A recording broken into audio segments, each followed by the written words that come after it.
This episode of Engineering the Future has been brought to you by the Nuclear Waste Management Organization. NWMO is the national organization responsible for safely managing Canada's used nuclear fuel, a critical component of Canada's long-term sustainable energy strategy. Want to learn more about NWMO's plans for the future? Visit nwmo.ca.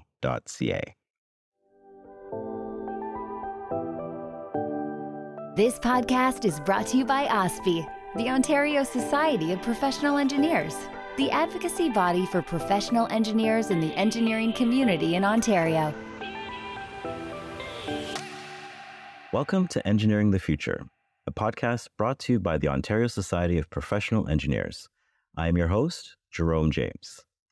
At OSPE, advocacy is our cornerstone, driving us to create change and progress within the engineering community. To fulfill this commitment, we've established 5 task forces, each focused on conducting research and providing policy recommendations in areas critical to engineers in Ontario. With us today to explore the ongoing initiatives of OSPE's Equity, Diversity, Inclusion, and Accessibility Task Force are co-chairs Michelle Liu, professional engineer, lawyer, and policy consultant, and Shivani Nathu, a professional engineer and planner at the IESO. Michelle, Shivani, welcome to Engineering the Future. Thank you for having us. Thanks, Jerome. Thanks to be here. Absolutely. Let's jump right into it. Can you provide an overview, Michelle, of OSPE's EDIA task force and its objectives? Right, yeah, thanks, Jerome. And so, the focus of this task force, I think, is really on integrating equity, diversity, inclusion, and accessibility principles, both internally at OSPE and externally across the engineering discipline. So maybe just to touch on some of the internal and external aspects. Internally, the task force, aims to collaborate with various OSPE staff to inform the creation of policies, that aim to address different intersectional challenges, for example, enhance diversity leadership, and really just employ, this data-driven approach for different continuous improvement approaches, among other things there. Externally, the task force really aims to embed EDIA throughout an engineer's career life cycle, as we say, launch targeted initiatives, for example, for underrepresented groups, racialized, gender conforming, and so on, and just really to strengthen that community and industry partnership piece as well.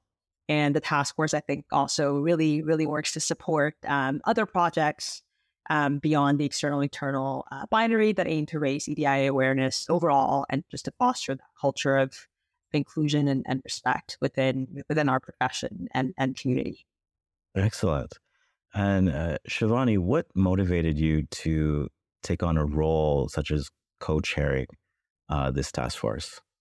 So I think for me, a lot of my experiences, but also those of friends around me, I had some mental health challenges when I was in university. And, also as a woman of color going through engineering, I found it tough at times, facing different pieces and the prejudice that I faced. And so I really took on this role because I wanted to see if I could make things a little bit better for folks like me or just underrepresented groups in general. But also because I really think that engineers are kind of at the core of our society. We talk about all of the biggest challenges that we're facing. You and I both work in the energy sector, and we know we have a huge challenge there, which impacts everywhere else. And if we don't have a diverse set of people building our society, then our society is always going to be flawed and not welcoming of everyone else. So I think it's really important that we work to try and make the engineering profession as inclusive and diverse and accessible as we can, and equitable as well, because the profession then goes on to impact how society itself behaves and acts. And I think if we can address it at the root, only good things will follow. Excellent. How about you, Michelle? What motivated you to take on a leadership role within this task force? Yeah, so although I've sort of stepped away from the role now, I had the pleasure of serving as co-chair alongside Shivani last year, and my motivation for having signed on to the task force and to become co-chair, similar to Shivani, is really rooted in my experiences of whether you want to talk about racism, homophobia. So I'm queer, I'm non-binary. You can't see me, but I'm very non-binary presenting, and so my experiences in my identities throughout my engineering education, my career as an engineer, and even now when I'm in engineering spaces as whether a speaker or policy consultant or even as a lawyer, I still sort of continue to face a lot of these from microaggression to or overt violence. So I'm really driven, I think, to use that lived experience and my relatively newly acquired subject matter knowledge in law and in human rights and equality to really influence, individuals in engineering, organizations within the engineering community, and just our sort of system overall to think more about social justice and to be more oriented and to consider social justice as a core social justice broadly speaking, including equity, diversity, inclusion, and accessibility, of course. But to think about these principles as part of engineering, not aside or not, beneath or in addition to, but really as core engineering. And I think, as I said, like my engineering and law backgrounds combined, I think really puts me in a relatively, privileged position that I think, really inspires me to give back and to come back to engineering where I experienced a lot of these things and to bring to light some of these mechanisms of discrimination, of oppression that do exist in engineering, right? As much as we want to think that we're this really ethical and objective and, unbiased discipline, that's not the case, right? And so just to come back and to shed light on these things and to support the creation of a more equitable profession, more equitable policies, such that folks like Shivani and I, who come after us can have better experiences and to stay and to thrive in this discipline. Well said. You guys are covering all different ground already in your introductions. Let's get right into it. Maybe we'll parse some of these things out from the equity, diversity, and inclusion in engineering perspective. I know that you've mentioned from your own lived experiences why you're part of this organization. Can you explain why it's inherently important for these discussions to happen within the engineering profession on a whole, or more broadly? Is it a problem? How are people dealing with these ideas, whether that be at work or on campuses? What is the lived experience of people currently today, and why is it important to prioritize EDIA right now? Shivani, why don't you start us off? Sure. I think lived experience wise. So I went to university. I graduated from university, or I started at university 10 years ago now, which seems weird to say out loud. But I remember in my first year coding class, we had midterms and I finished my midterm early after 45 minutes and we had an hour and a half to write it. So I sat there for I had 2 questions that I didn't know the answer to. So I sat there for the rest of it, just thinking about those in case the answer came to me. And then I was talking to the guy who was sitting next to me and he was like, oh, I saw that you'd finished 45 minutes early, but, and I thought either she really knows her stuff and she's really good at coding, or she gave up because it's too hard. And I figured it was the second because girls can't code. And I was like, okay. I got a 98 on my midterm and I ended up doing better than him. But it was kind of the first thing that I had experienced in my first year of engineering, and just being oh yeah, people really think this way and are so overt and blatant about it. And I think, I'm very fortunate now to work in a workplace where my ideas are respected and people listen to me. And I don't face a lot of this at work. But it always gets me, when I go into conferences and we're talking about transmission planning, 50 people in the room, 2 of them are women. And I think it's those types of experiences that force people, or not force people, but people choose to leave the profession because they have these types of experiences, right? And I think as to why it's important and kind of what it leads to, there's that, what I mentioned earlier about how if everyone who's designing something looks a certain way or thinks a certain way, your design is going to be biased. And that's going to have harmful implications because it's not only those people who are using the system, it's everyone else. But I think another consequence of it, and I think one of the big reasons that engineering needs to focus on fixing this problem is because you're driving people away from the field. And we are talking, every engineering conference, it comes up that we're facing a labor crisis. We don't have enough people to be engineers.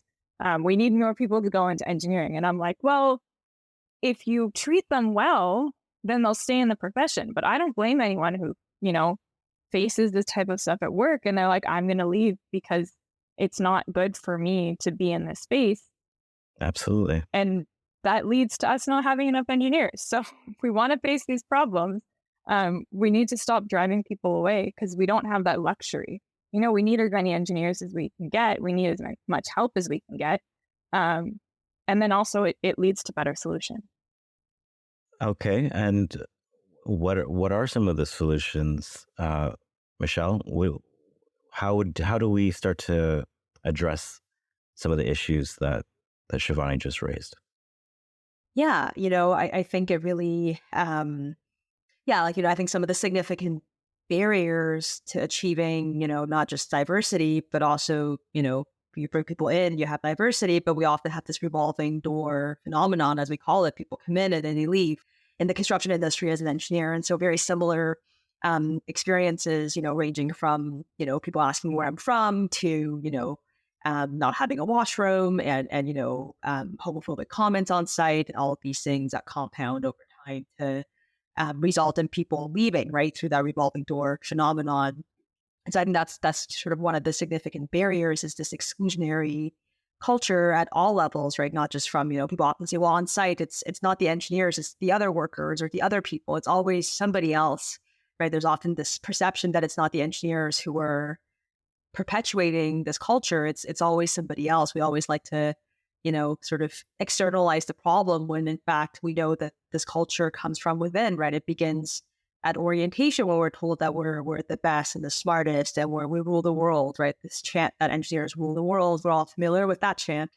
And so that still continues on today, right? And so think about the types of mentalities that embeds in those who are already privileged, already have dominant identities, and now they're told they're the smartest, the best.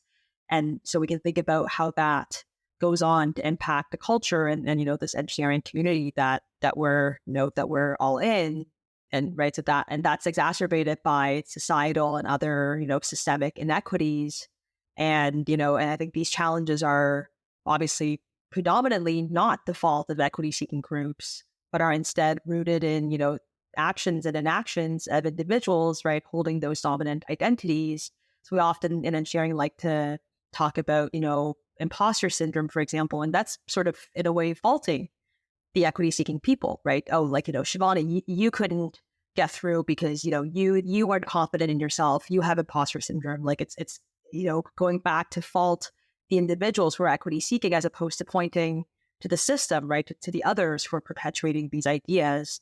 And so highlighting that, for example, not a lot of women are in engineering. That's not because women don't want to come or not because women aren't good enough. It's because there's this exclusionary, unwelcoming, hostile and violent environment, right? And biases and hiring, promotions, and other, daily interactions in the workplace all contribute, right, to this environment where underrepresented groups, don't feel included. They feel marginalized and they feel like it's easier to go somewhere else, right? So I think that's sort of part of that barrier. It's, I think, identifying those barriers clearly, I think, is one of the first steps to finding solutions. Again, so focusing on the system and the culture, not the individuals who are equity seeking. It's not their fault for leaving. You don't want to blame the victim in those situations. That's right. I just want to switch gears a little bit and focus on the task force initiatives themselves. Can you discuss, Shivani, a little bit of the key initiatives and projects that the EDIA task force is currently working on? Yeah. So we have a couple things on the go right now, kind of addressing those different perspectives that Michelle was mentioning earlier, the internal versus the external. So internally, one of the things we're working on is a communications guideline, just to say, how can we as OSPE make sure that everything that we're putting out is inclusive, making sure that our documents are accessible, those types of things. And then externally, we have this year is the 35th anniversary of the Montreal Massacre. So we're working together to put some stuff together to kind of mark that occasion because it is a really big anniversary. And it's an event that I think a lot of younger engineers don't necessarily know about, but I think it's something that it's really important for us as an engineering community to mark. And we're also have a couple of folks working on improving the experience for internationally trained graduates. So a lot of folks who are internationally trained come into Ontario and find it difficult to get jobs. And we had the legislation changing in terms of, making it easier for them to become professional engineers and kind of supporting their experience through that. But there's still some disconnects there. The policy has changed, but the process and the ease hasn't necessarily for them. So we have some members who are working with different immigration agencies and just trying to figure out where are the weak points, what's breaking down, and how can we support internationally trained engineers so we can get more engineers working Right. in their correct field. Excellent. And can you talk more about the collaborations the task force has with outside organizations? Do you have any partnerships with any engineering organizations or educational institutions to advance some of these initiatives? Yeah, so I think it's really depends on the initiative, and it also depends on kind of what's coming up. So sometimes we'll have folks reach out and say, we're hoping to plan this event or we're hoping to do this. Can we go and support? So we also have our members, our task force kind of go and represent at different career fairs and conferences and that kind of stuff to get our word across and our message across rather. And then we're always looking to kind of develop more partnerships with folks. So White Ribbon is someone that has come up in the past that we're looking to see how we can do a partnership with them to mark the Montreal Massacre, as I mentioned. And then with the settlement agencies, there's a number of different ones which we're working on or working with at the moment to try and see how we can make it easier for them to find our engineers work. Excellent. I want to talk a bit about the promotion of EDIA within the task force, outside the task force. What strategies are there to promote an increased representation of inclusion in underrepresented groups within engineering? I'm going to jump back to Michelle on that one. Yeah, I mean, that's the $1 million question, is that, how do we change the culture, right? We're talking about culture change and systems change. And that's always something that, happens very incrementally. Like nobody is going to, the demographics of engineers look completely different overnight. And again, part of that, I think, starts with, recognition and change, right? And a willingness to change, which I just don't think that as a profession and community as a whole, I just don't think that engineering is quite there yet. I think we're still in the early stages of identifying that there are issues. I do a lot of public speaking and consulting, and I go into companies and do workshops and trainings. And often my clients are engineering firms. And there is still a very strong resistance, especially at the high levels, at the management. So there is, sorry, I just want to jump on that. Totally. So there is resistance at higher levels in organization. So it's not just like, how do we become more sustainable? How do we become more green? We adopt a policy, and then it's a top-down approach where it starts from the HR and how they search for candidates. It's more than that. you're saying. That's right. Yeah, I think I think there's a resistance across all levels, right? Like at the individual level, I think a lot of especially the dominant folks, let's say the white men, there's still sort of this idea that they're like, well, I worked hard, I got here, what's like, and folks who can't get to where I am, well, that's because perhaps they didn't work as hard or they're not as smart. There's this like meritocracy, I guess, at play to reinforce those who are in, and to reinforce their belief that, well, if they're in that and others are not, that must be because others are not as smart, not working as hard.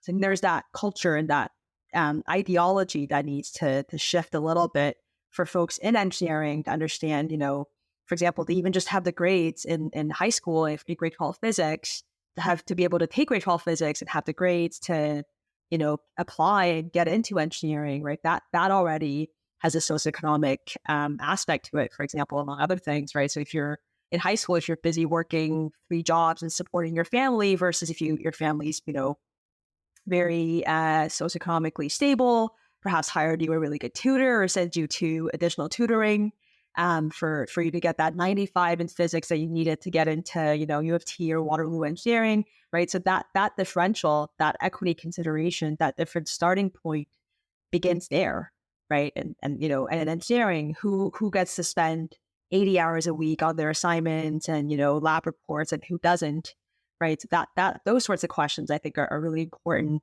when we talk about who is in engineering and who isn't. And I think there still needs to be more awareness as a step one of these issues. And so we're talking about equity overall, right? So at the individual level, all the way up to the systemic level, right? So, are engineering firms really, engineering firms as an example, are they really putting their, money and actions where their mouth is? And I often feel like, I come in and I do a training and that feels often like a really good step, but it often also feels like it's not enough, right? It feels a little bit like lip service, like, one day a year they celebrate women, but what about the other 364 days? What are they really doing? Before we get into that idea, I just wanted to follow up. Wouldn't you say that that's like an across the board issue, like with regards to systemic issues, not just affecting people that might aspire to be engineers, but doctors or lawyers or any other professional in society, that this is something that we should be addressing across the board? Absolutely. Yeah. Access to education, access to professional disciplines. That's certainly, a conversation that I think we need to have more often as a society and issues we need to examine. But I think what's, perhaps unique about engineering is that between law, engineering, and medicine, engineering is the only undergraduate direct entry professional program, right? Law and medicine are both postgrad. I mean, you can technically enter without finishing your undergrad, but nonetheless, you have to have pursued a different degree at the outset. And, first degrees to law is often political science, a different sociology or gender studies, perhaps. These programs that don't have as high of a bar at the high school entry level, right? There are no prerequisites, for example, at the political science, and there are no prerequisites to, well, there are, but there isn't a physics prerequisite to, a life science program that's often a precursor to medicine. So I think at the outset, when folks are 16, 17, the bar is just that much lower at that point compared to engineering, right? Where if at 16 or 17, your family circumstances, for example, didn't allow you to do really well in school, it didn't allow you to do really well in physics in particular, then you're not going to engineering, right? Or you're not going to your top choice engineering school. I think that's sort of one of the unique issues about engineering is that, the barrier begins 4 years at least earlier than it does in other disciplines. That's a very interesting thing to think about. I didn't think about it that way. That you're funneling people away from engineering a lot earlier than other professions. Shivani, what are some policies or practices that we can advocate for to create a more inclusive environment for engineers from diverse backgrounds? I think one of the things that you mentioned, Jerome, is like HR. And I think there's obviously the culture piece that needs to change, but there's also the policies that needs to change. And as engineers, we like our codes and standards. if we can look something up and be like, okay, how do I design this? What's the factor of safety? It's a lot easier. You don't have to convince people to use a factor of safety too. It's just there. It's outlined for you. You have to do it. So I think there's definitely a role to play in terms of policies and processes, because it just standardizes everything. Whether or not you agree with the factor of safety too, you have to do this factor of safety too, right? So I think policies, specific ones, when you talk about hiring, making sure that you have a diverse set of candidates in your candidate pool, where you're putting out advertisements. So are you just putting them out on specific websites? Are you using like different magazines, or what is your network? What's your strategy? I think to Michelle's point about getting folks to come into engineering, that grade 12 physics is a struggle for a lot of folks. I went to an all-girls school, and a lot of my classmates did not take grade 12 physics because they just didn't like it enough, but that cut them out of engineering, right? So looking at how can we get alternate pathways into engineering.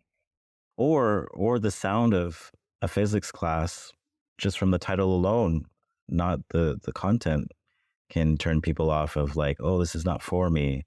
Yeah. A previous podcast, one of our guest speakers, were talking about how in certain schools, they've renamed the physics class to attract more women to the class. So that's a very interesting idea of how do we deal with these preconceived notions of who a class is for, and change the narrative. Yeah, I think who a class is for, or even what an engineer is, right? Like last week I met someone and I was wearing like light pink trousers and a colorful shirt, and the person thought I worked in healthcare because they were like, oh, like you're dressed so, and I was like, no, I'm an engineer.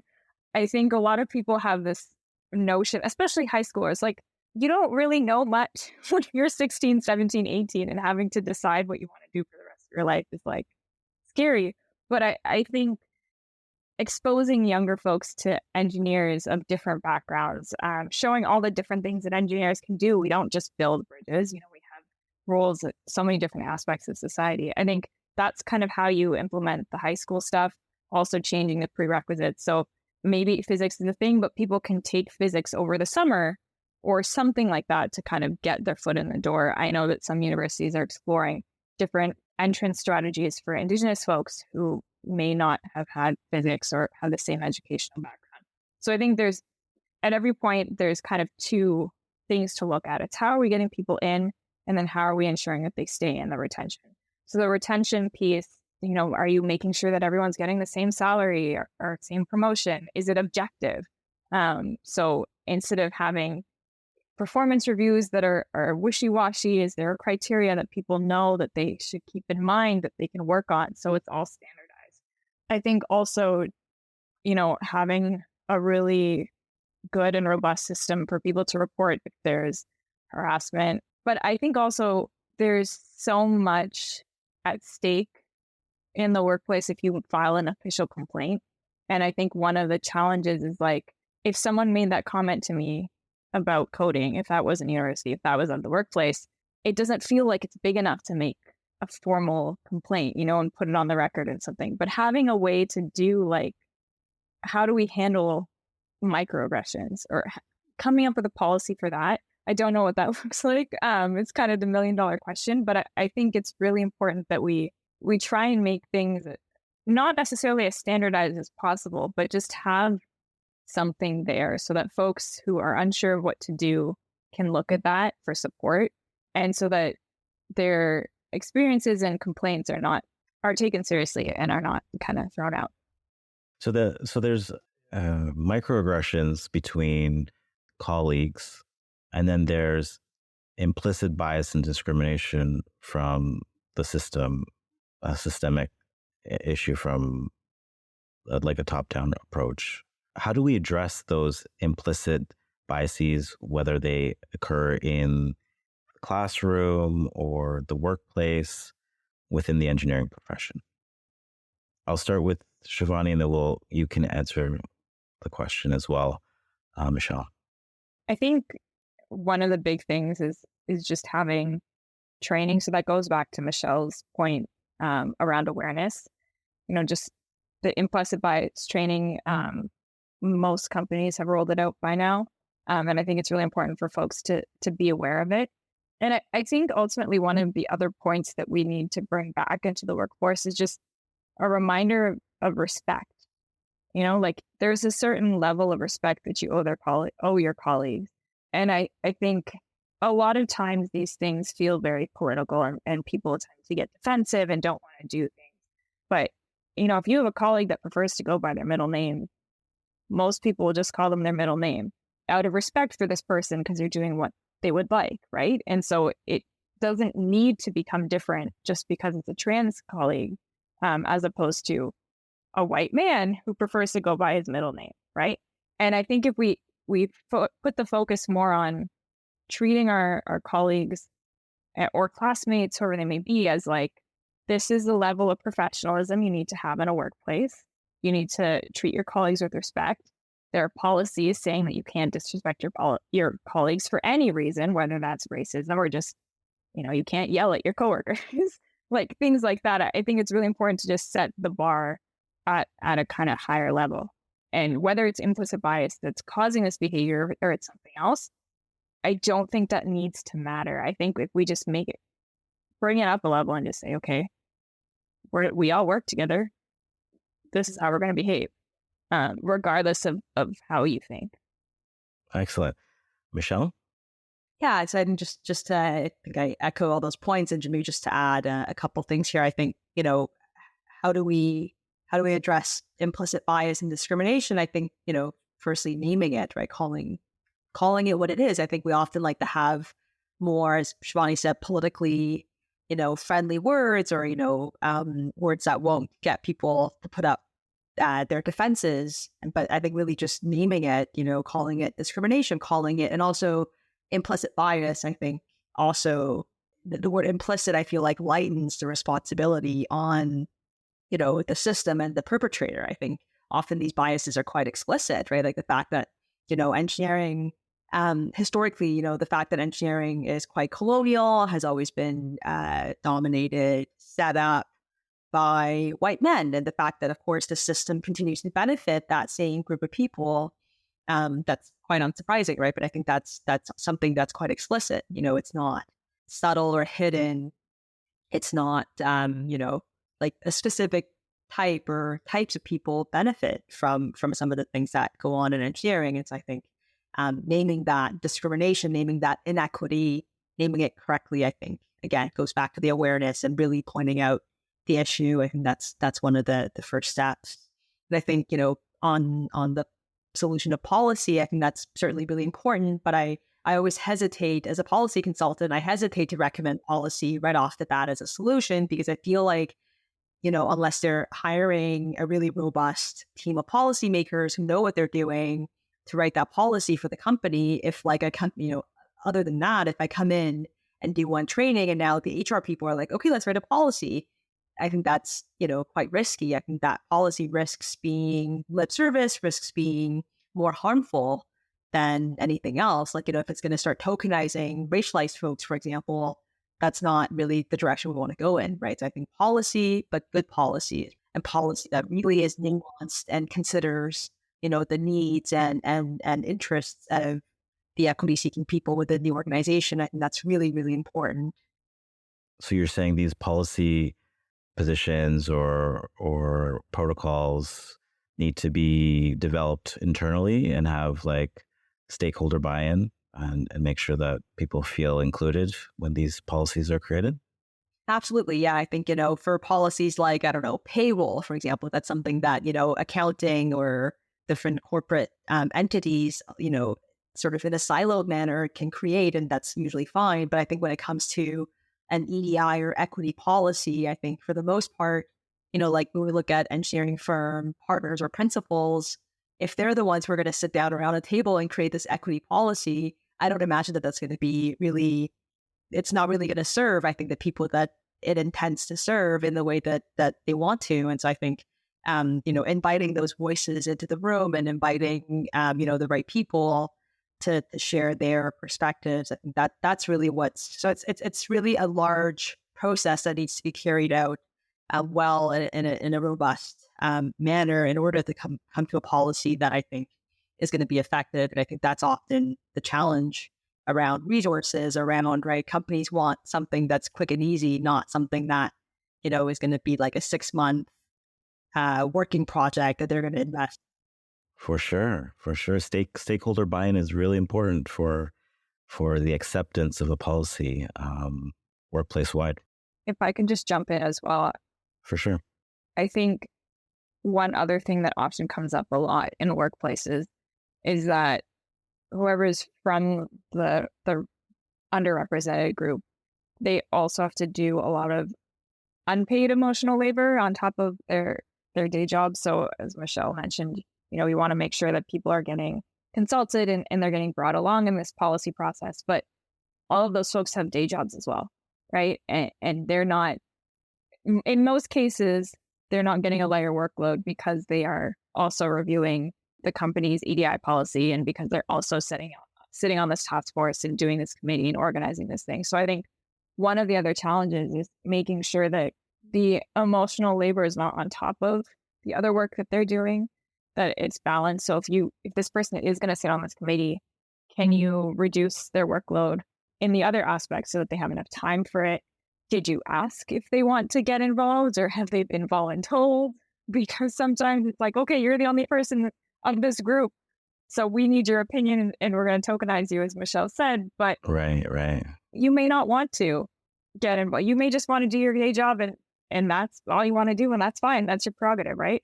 And so I think it's really important to not only talk to those with the lived experience, but make sure that they want to provide their lived experience, and then also get experts in, because one person can't speak for the entire community that they represent. We hope you're enjoying this episode so far. At OSPE, we're here for you, making sure government, media, and the public are listening to the voice of engineers. You can learn more at ospe.on.ca. And that leads me to my next question, is that what are the opportunities for your average engineer to contribute to the EDI efforts within an organization? Is there a role for them to play broadly? How can white men contribute to a more equitable workplace? I think the word expert just came up in Shivani's comments, and I think that piece is quite important, not for engineers necessarily all to go become EDI experts or to train as human rights lawyers, as I have done, but really to respect that is an expertise, right? Often we, as Shivani said, often it's something that somebody's doing off the side of their desk. Often it's, a visibly equity-seeking person being voluntold, whose expertise might be like structural engineering, but just because they look a certain way or have a certain lived experience doesn't necessarily mean that they, are equipped to write policy for your organization, or that they're equipped to give, a training on how to, eliminate gender bias on International Women's Day, for example, right? Just because I fixed my toilet once doesn't mean that I'm suddenly like the go-to plumber in my office. But what about the individual that's not affected by EDI per se? How can they contribute to a more equitable work environment? Right. So that's kind of what I was getting at, was really recognizing that this is an expertise, that it's not just they're going to go to Shivani or I, down the hallway because they think that we know, more about EDI than they do, but really just go out and seek out that expertise. I'm not saying, come hire me necessarily, but somebody, has gone and done, in addition to perhaps their lived experience, they have gone and done some kind of formal training or have had, extended exposure, learning and living with communities, for example, and so on. But somebody who has that expertise, and to bring them in and to welcome their perspectives, right? I think we tend to be quite closed off in engineering, and we think that we need somebody in engineering to solve our own problems. But I think becoming more multidisciplinary and transdisciplinary, I think, is quite important. I think the opportunity I wanted to highlight here was just to really be open to the expertise of other fields and to bring those into engineering. And that's something that I'm trying to do through my PhD, is to really bring the socio-legal lenses to these engineering cultural problems. I think that sort of thing needs to happen more and more. And Shivani, what kind of tidbits would you give your average engineer when they are thinking about engaging in discussion? How do we minimize these microaggressions that you were talking about before? Yeah, so I think there's a lot of work. There's a lot of things that folks can do to change the culture that are very easy to implement. Some that come to mind are if you're in a meeting and someone says something that no one's listening to, reiterating the idea, and you say, Michelle said blah blah blah. I think that's a great idea. Making sure that other people's voices can get heard, because I think it's acknowledging, you have a lot of privilege. So what can you do with that privilege? And uplifting other people's work, whether that's in a meeting or with other colleagues that you may not necessarily have the chance to talk to. Sponsorship and mentorship are huge. So a lot of folks from underrepresented groups, because they don't see themselves in leadership roles or in management, as you get higher up, people start to look more uniform. So really seeing, is there someone that you can mentor within your network? Is there someone that you think is a rising star or has some quality? And I think mentoring is one thing, giving advice, but I think another really important piece is sponsoring them.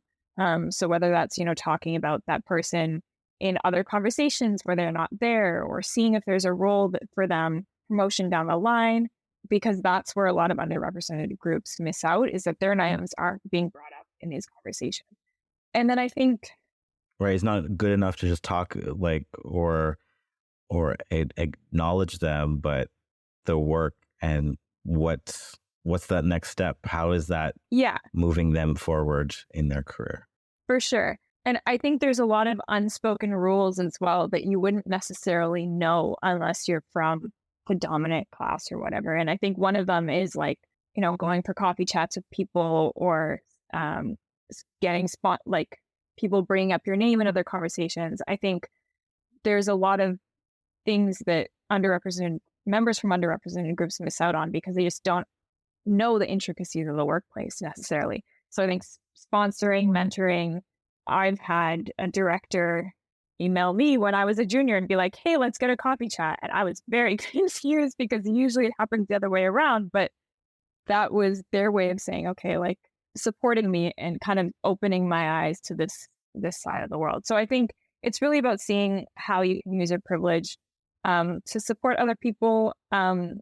One thing that's kind of undervalued is being that voice of reason sometimes. Okay. So if someone says something that's kind of off kilter, you can shut down the conversation, or you can also you don't have to do it in the moment. You can say it, let's say it's a meeting, someone says something that's not great. After the meeting, pull that person aside and be like, hey, when you cut this person off, wasn't great. Or when you said that, it doesn't need to be confrontational. And sometimes people take it better if it's someone that they know well. And so just kind of recognizing, are there any behaviors that you're seeing in other people or yourself that you can correct? And then, as Michelle said, also being open to the experiences of other people is really important, whether that's experts or lived experience. Because I know a lot of folks it's easy to have your blinders up and not see what other folks are going through. But if someone does say, hey, this thing that you made me feel awkward or something like that, just kind of work through that defensiveness. It's hard, but just keep your eyes open and take in what they have to say. And that can be hard sometimes. Yeah. It's a real, especially if you feel like your job's on the line or you don't know the situation's new and you just want to shut up and listen and go about your business. To actually have that voice is can be scary sometimes. Moving right along, we're into our final segment of our conversation today. Future outlook. What are your hopes and dreams and goals for the EDIA task force in the coming years? Why don't you start us off, Michelle? Yeah, I've sort of stepped away, as I said, from co-chairing the task force, but I know that the projects that Shivani and I had started this past year, and that Shivani is leading the team to begin this year. I think they're going to unfold and I think things are going strong. And I think my hopes more generally for EDI in engineering really is, I think, for this momentum, I think that we're seeing a little bit to really continue and to build up. And I think task forces like EDIA at OSPE and different things that PEO is doing, Engineers Canada is doing. I think as much as no single initiative is going to make the change that we want to see, I think collectively over time, incrementally putting some of the things that Shivani had said into practice, some of the more high level ideas all the way down to, the more specific practices like, questioning your own assumptions, challenging different comments that come up, challenging stereotypes, educating yourself. But I think that's a big one as well as for engineers to continue being willing to be open-minded and educate themselves on these topics, not to think that, these things are non-technical or non-engineering. I think these things are really important in engineering. And so for engineers to want to learn and want to educate themselves on these topics. And, the very specific example that often comes up for me is like different slurs that come up in engineering spaces. And then just like, oh no, like you can't say that. That's not okay. And that's actually what this means. And, the person will seem really surprised. And so I think, right, that kind of thing, like, first of all, not to have the confidence to say something that you don't know the meaning of. You're not sure, maybe don't say it, right? Err on the side of just not. And also just continuing to learn and educate and keep up with the things that you may not feel is important in your engineering career, but to know that they are. And I think the other piece around that I would love to see more, individuals, organizations move toward is really not just wanting to focus on solutions. I think I often get brought into organizations to say, hey, we need solutions to our EDI problems. And it's like, well, I'm flattered that you think I have the solution, but I don't, not alone. Right. And so I think to really understand that this is not like, there's no one answer to this problem. Right. And it's not, just like a lot of engineering problems. They're open-ended, wicked problems. I think there's a lot of considerations and there is no one single right answer that's going to get us to where we want to be overnight. I think it's really more about stating your commitment to be a part of, developing incremental steps and changes. I think that will over time get us to where we want to and need to be, but just to not be so solution oriented as we like to be in engineering. Excellent. And Shivani, what are your hopes and goals for chairing the EDIA task force into the future? One of the challenges the task force faces that not a lot of the other task force faces is that we're advocating to ourselves. A lot of the other task forces, they have specific advocacy plans because they're trying to get the government to do something. Whereas with the EDIA task force, a lot of what we're changing is in the hands of other engineers, whether that's engineering firms or it's other engineers themselves. So I think that's always kind of the big question of like, how are we going to grapple with this? I think my hope is that we can kind of work together as a profession on this a little bit more. It does feel at times that it's, as Michelle said, like you come back to it on International Women's Day or you come back to it on December 6th, but the rest of the time it just kind of falls on the wayside. So I think my hope would be that the EDIA task force is able to work with the profession as a whole more and kind of influence in that kind of sphere and try and push the culture a little bit. And then I think a lot of the initiatives that we're working on are tackling small pieces, but I think my hope would be that we're able to address the underlying kind of problems and situations, but it's a hefty goal. Absolutely. Everything that you guys are doing are lofty goals, but important. And I really appreciate you guys being here today. Yeah, thanks for having us. Great discussion. And I just want to thank Shivani, for all the work that she's done on this task force over the last year together. And I'm really grateful that she's able to carry it forward as I sort of phase out. And I think the task force is in really, really good hands with Shivani at its its head. So thank you, Shivani, for doing that and for being here. Thank you. Thank you for all of your work, and we will miss you. Well, Michelle, Shivani, thank you for sharing your expertise today. You've really highlighted how making engineering more inclusive, diverse, and equitable is not just important, it's essential for the future of the profession. Thanks again for joining us. Thanks, Jerome, and thanks, OSPE, for having us. Thank you. And as always, thank you to our audience. We really appreciate your ongoing support. And whether you're listening to us on YouTube or your favorite podcast app, don't forget to subscribe and leave a review. We love hearing from you. And that's it for this episode. I'm your host, Jerome James. You've been listening to Engineering the Future, and we'll see you next time. From all of us at OSPE, the Ontario Society of Professional Engineers, thanks for listening. Please be sure to subscribe so you don't miss an episode.